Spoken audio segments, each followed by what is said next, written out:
Welcome to the Career Bump Podcast, the show that puts you in the driver's seat of your career. I'm your host, K.L. Shaw, a former CHRO turned career coach and salary negotiation expert. For years, I sat on the other side of the table, making hiring decisions, reviewing compensation packages, and watching people either own their worth or leave money on the table. And let me tell you, most people just accepted what was offered, and the ones who negotiated always walked away with more. Here's the truth. The people on the other side are expecting you to negotiate. No one is just handing out raises, promotions, or dream jobs. You have to own it. You have to ask for it. You have to advocate for yourself to drive your career forward. So if you're feeling stuck, waiting for someone to recognize your value, or wondering what's next in your career, this podcast is for you. We'll break down real, actionable strategies, we'll cut through the fluff, and we'll bring in guests who've done it themselves, because you deserve more. More confidence, more opportunities, and more money. I'm also thrilled to be partnering with Rosie Ward and Show Up as a Leader. And new episodes of the Career Bump podcast will drop every fourth Wednesday of the month. So buckle up. Let's get into it. So if you heard me on Rosie's podcast a few weeks ago, you got a little glimpse into my story. But today, I want to take you a little deeper. I grew up in Edmonton, Alberta, Canada, and I moved to the U.S. in my early 20s, knowing no one and having no idea where the road would take me. And from that moment on, I said yes to every opportunity without knowing what I was saying yes to. I didn't necessarily know what I was looking for or how I was going to find my way, but I just kept putting one foot in front of the other. And I got my start by selling cars. It's actually how I paid for college, and I loved it. I fell in love with the industry, and I translated those sales skills to the corporate side, where I spent the next 20 years thriving in a male-dominated industry. And both of the massive brands that I worked for had identified me as high potential. And so they would throw me into different roles, none of them having something I had experience in. And it was so exciting. I loved it. I loved not knowing. I loved being thrown into stir things up and solve problems and make things better. And the red thread through all of it was always people. So when they threw me into HR, I didn't know how to spell it. And although I shouldn't have been surprised, it was the most inspiring space I had ever entered. I had the ability to create amazing people teams and spaces where employees were at the forefront of everything we did. And I was able to help thousands of people unlock their potential. But the other red thread was I did not know how to negotiate. I didn't truly own my value. And honestly, I didn't even realize I should be thinking about those things. I said yes because I wanted to learn, grow, and I felt like I always needed to prove myself before I could even think about asking for the money. And for a really long time, I assumed good work alone would open doors. That if I just worked hard enough, the people would notice. The right people would notice, and the promotions and the raises and the recognition, it would all follow. But here's what I learned the hard way. Being a passenger in your career does not get you where you want to go. And while I wasn't exactly asleep at the wheel, I was moving forward, growing every day. In fact, I made it all the way to the C-suite, but I don't think I was driving strategically. And when it came to negotiating compensation, I know I was leaving money on the table for decades because I believe the lies that so many of us are told. If you do great work, the money will come. Your boss, he or she will take care of you. My favorite, women are terrible negotiators. Or if you ask for more, you'll look greedy. And worst of all, I believed that negotiating meant or would be reflective that I was putting money before the work or the opportunity. But here's the truth. No one is going to advocate for you. You have to do it yourself. And that's why I'm here. I took notes from the people who did it well. The ones who walked away with better offers, stronger positions, more control over their career. And now I'm sharing those strategies with you because you don't have to learn the hard way like I did. You can own your worth. You can ask for what you deserve, and you most certainly can take the wheel starting today. So let me share a couple of other key career highlights that I think are important. Two really key themes that showed up over and over again throughout my 30-year run in corporate, and that is curiosity and network. Being curious was the reason why so many opportunities were presented. And almost every one of those opportunities came through my network. I was hungry to learn and grow and meet new people. I wanted to learn about their career journey. I would see someone presenting at an event or at a meeting, and I would say, wow, this really struck me in your presentation. I wonder if you ever want to meet for coffee and talk more. I'd love to know how you navigated your career. I put myself out there over and over again, and I'm certain it was a huge reason for the opportunities that came my way. Certainly, I also assume I did good work and people recognized my work, but building my network and asking for them to share their life and their story was putting myself out there in a way that many people did not. So saying yes, it was empowering, it was exciting. And maybe looking back, it might have been a little bit odd not to worry about trying something new that I didn't know, but I just led with curiosity and I tried to build relationships really quickly, ask really critical questions. And while I didn't get this right away, I learned that I didn't have to be the smartest person in the room. This one took time, let me tell you. And let's talk a little bit more about how I learned the power of negotiation. So for the last decade of my corporate career, as I said, I was an HR leader. I watched a lot of people interview and negotiate badly. But for those that did it well, I took notes. And when I left an amazing 12-year career at one of the most prestigious brands in the world, I had absolutely no idea how much I had left on the table. Because I left that company and I doubled my package and negotiated a huge sign-on bonus. And I was on the floor. I was partly because of excitement and the other part, utter frustration about what I had left on the table all these years. So I became a professional coach in 2015, and I did that because I thought this would help me be the best HR leader that I could be. I never imagined that I would use this as a foundation for my business. Never imagined owning a business, never imagined being an entrepreneur, which I think a lot of entrepreneurs would say. I thought this was a fun thing to add to my toolkit that I could perhaps do as a side hustle, take into retirement with me. But over that decade that I've had my coaching certification, people would come to me with all sorts of career questions. My kid just graduated college. Can you help? I just got laid off. Can you help? I hate my boss. Can you help? I want more from my career. Can you help? I'm jumping into my dream interview, or I just got an incredible offer. Can you help? Or I want to get promoted. All of these things that people came to me over the last decade, I've been doing, not realizing that it was going to turn into the salary bump. So I finally decided to go all in on me, and the salary bump was born.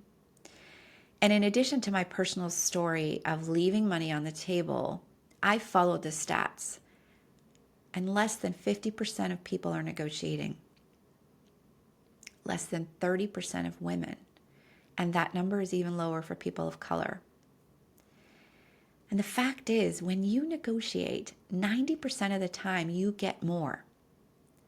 Maybe the full ask, maybe just a portion, but those are some strong statistics. The average person is leaving between $1 million and $1.5 million over their career by not negotiating, according to Forbes. And I have a mission to do my part to change this. And having sat on both sides of the table, blow the doors off of HR, so you know what HR is thinking. But after a few months of launching the salary bump, I realized that she needed a sister. And the career bump was born. And the career bump expands the salary bump services that I provide, because it's really more about helping people design their roadmap, people who are really stuck, people who just want more and they don't know what that looks like. And then the third sibling is called the exit bump. And the exit bump was also born out of a post that I posted on LinkedIn about a year ago that said, stop quietly quitting and start proactively asking for a package. I recently read an article about revenge quitting, and I did a video about it, and it went off the hinge. People don't realize that they can proactively ask for a package. My last client negotiated a package by raising her hand. She was going to retire, 35-year career at one company, and we got $2.3 million for her. It is absolutely possible. Not to mention, when you are laid off and you are offered a package, you can negotiate that. And even if you weren't offered a package, you can negotiate one. And this is generally a mic drop moment that a lot of people don't realize when I speak about it, but we'll talk more about that throughout the podcast. The truth is, you can't just be good at your job. You have to advocate for yourself. You have to design your roadmap. You have to start steering towards the career and life that you want. So here's a little bit about what you can expect from the show. The podcast isn't just about theory or fluff. I will give you actionable strategies, real stories, and the tools you need to get out of your own way and start building the career you deserve. I'm going to share all of my negotiation strategies, pivot planning, and network building skills. We're going to talk about the messy middle of career growth and setbacks and breakthroughs. And we might even bring a few inspiring guests, leaders, professionals, everyday people who have made bold career moves. My goal is to help you feel empowered to take your next step, whether that's asking for a raise, making a bold career pivot, or finally owning your value. If you knew there was a proven system to help you earn thousands more in your next salary negotiation, would you take it? The Salary Bump Accelerator is that system. I've packed it with everything you need to get out of your head, prepare for the interview like a boss, and negotiate your salary, benefits, and total compensation with confidence. And because you're a loyal listener, I'm giving you 15% off with the code POD15. Go to thesalarybump.com to get started, because your next paycheck should be your best one yet. So let's jump into the actionable strategies that I want to leave you with today. There's 3 of them. Starting with number 1, building your career story and owning your value. If you can't connect with the interviewer, clearly articulating your worth, no one else can do that for you. This is the most critical foundational item that you have to think about. And it really starts by building your talent reel. Many people call this the elevator pitch. I've recoined it because I don't think elevator pitch does it justice. It's your talent reel. It's who you are. It's your personal brand statement. It's the theme, the thread that you're going to tell every single time someone says, hey, tell me about yourself. That's in interviews, that's in networking. And I'm going to give you 3 critical questions for you to answer. None of which, by the way, have to do with your resume. So question number 1, what do you love? I mean love, like light your fire, so passionate about. If you could do this 90% of your day, you would be so happy. Number 2, what are you really great at? Eyes closed, hands tied behind your back. What are you really, really great at, innately great at? And number 3, how are you or do you want to make an impact on the world? I believe if you can do these 3 things, most of your day, you will live a more fulfilled life. And I don't believe that you can have a career that doesn't have anything to do with these things and truly be fulfilled. And I don't believe that a 9 to 5, that you close the door, tick the box, and go home and don't take that with you. I believe we can have so much more out of our career. So I'm going to give you my 3 answers to these questions just to get you started. So if someone were to say, hey, KL, tell me about yourself, like, well, thanks. So nice to sit here and meet with you today. So I realized over my career that I love helping people unlock their potential. It lights my fire. And I just love seeing people find their confidence, find their way, and things that maybe they didn't see in themselves. And I'm really good at solving complex problems and doing puzzles. I love putting all the pieces together. I love lifting up the hood and seeing what's missing, what spark plugs are not connected. I'm also a car nerd, totally obsessed with cars, and I ride a Harley, but that's a side note. I just love running to the fire. A lot of people run away, and I'm really good at it. I'm really good at bringing people together and helping solve complex problems. And I also have this deep passion and mission that I want to do my part to close the gender and racial pay gap and impact the world in a way that leaves a really important legacy and helps people find their way and helps them find their confidence and helps them also establish financial goals and work towards those. And I'm thrilled to get to know you too. That is how I would describe myself when someone asks me. And it's not going through my resume. It's a little bit personal, but it really is more engaging than just, well, my last job was XYZ. That's not what they want to hear. I'll also give you an example. I worked with a client recently who really undervalued herself. She assumed that hard work alone would get her ahead. And when it came time for a promotion, she was overlooked because she never positioned herself as the obvious choice. So once we started shifting her mindset, framing her achievements, and preparing for the conversation, she negotiated not only a promotion, but a 40% bump in her package. So a huge tip to take away is keep an achievements list. Keep those achievements, write down the ones that had a real business impact and have quantifiable results. Then practice saying them out loud as if you're in an interview or a networking conversation. Confidence comes from clarity and practice. All right, number 2, let's talk about building and leveraging your network. Opportunities do not live on job boards. And the best jobs don't always go to the most qualified. They go to the best positioned. So here's an example of a client of mine who was stuck in the application black hole, applying to dozens of jobs, hearing nothing back, getting incredibly frustrated, discouraged.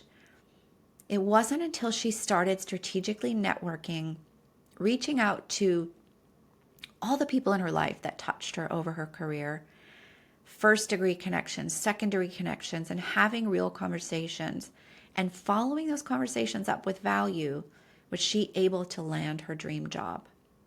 It was a company that wasn't even hiring at the time.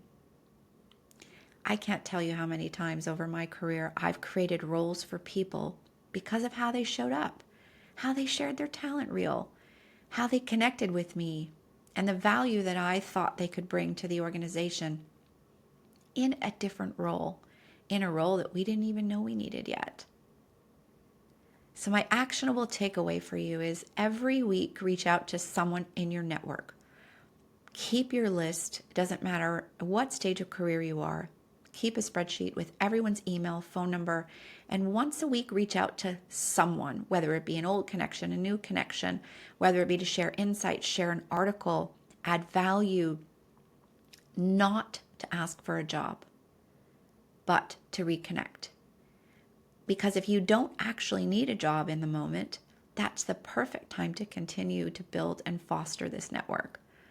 It's when you need a job that you reach out to people, and it has a very different connotation. If you only call them when you need something, that's not fostering a beautiful network. And don't forget, one conversation can change everything. I used to send a gratitude message every year on Thanksgiving. That was my way of staying in touch with my network, thanking them for supporting me over my career, over that year, give them an update on what I was doing, what was happening. It was just my way of staying connected. You could also do a birthday list and send them a birthday message, sharing an update, of course, congratulating them on their birthday. And here's my favorite call to action. At the end of every networking conversation, ask, based on what we talked about today, is there anyone in your network that you think I should meet? That simple question opens doors you didn't even know existed, and it's a very non-threatening way to ask for a warm connection. Warm connections, by the way, are the absolute best. So last but not least, number 3, reframe your mindset and rewrite the stories that you tell yourself. The biggest thing that is holding you back is not a lack of experience or skills. It's self-doubt. So I had a client recently who she almost didn't apply for a leadership role because she believed she wasn't ready. Does that sound familiar? After working through her imposter syndrome, she not only got the job, she got a higher salary than she originally planned to ask for. So when fear or doubt creeps in, ask yourself, what is the absolute worst that can happen?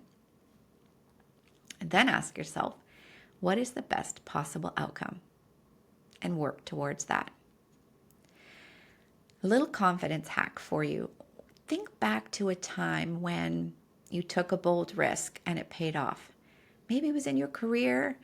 Maybe you asked someone on a date. Maybe it was something else in life. Hold on to that moment and let it remind you that you have done hard things before and you can do them again. So let me tell you a little bit about what's coming next. Next time we're going to talk about the mindset shift from passenger to driver and why most people let their careers happen to them instead of owning them.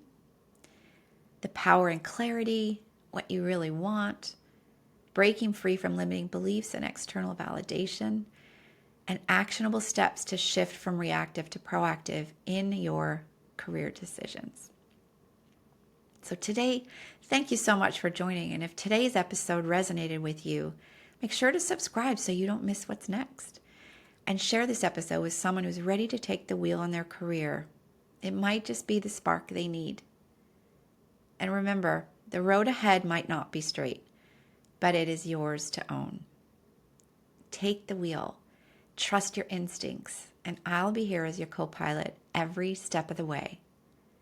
Until next time, don't forget to enjoy the ride.